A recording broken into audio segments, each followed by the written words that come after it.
ඔයාටත් මේ වගේ RDB bank කියලා ෆේක් accounts වලින් මැසේජ් එකක් ආවද? මේ දවස්වල RDB බැංක් ෆේක් accounts වලින් මුදල් සහ වටිනා ත්‍යාග බෙදා දෙනවා කියලා ව්‍යාජ තොරතුරු පැතිරෙන බව අපිට දැනගන්න ලැබුණා. RDB බැංක් ඇප් වල ව්‍යාජ ලාංඡන භාවිත කළා තමයි මේ විදිහට පණිවිඩ හුවමාරු වෙන්නේ.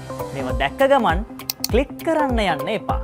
RDB බැංකයෙන් කියලා දුරකථන ඇමතුමක්, කෙටි පණිවිඩයක්, ඊමේල් එකක් හෝ සෝෂල් මීඩියා හරහා ඔයාගේ OTP, passwords, account numbers, credit card numbers, debit card numbers හරි CVV, CVC වගේ පුද්ගලික බැංකු තොරතුරු ලබා දෙන්න කියලා ඉල්ලීම් කරන කිසිම බාහිර පාර්ශවයකට තොරතුරු ලබා දෙන්නත් එපා.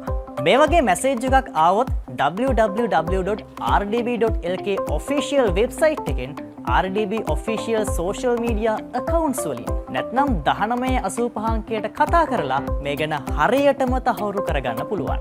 ඒ වගේම ඔයාට ළඟම RDB බැංකු ශාඛාවට ගිහිල්ලා තහවුරු කරගන්න පුළුවන්.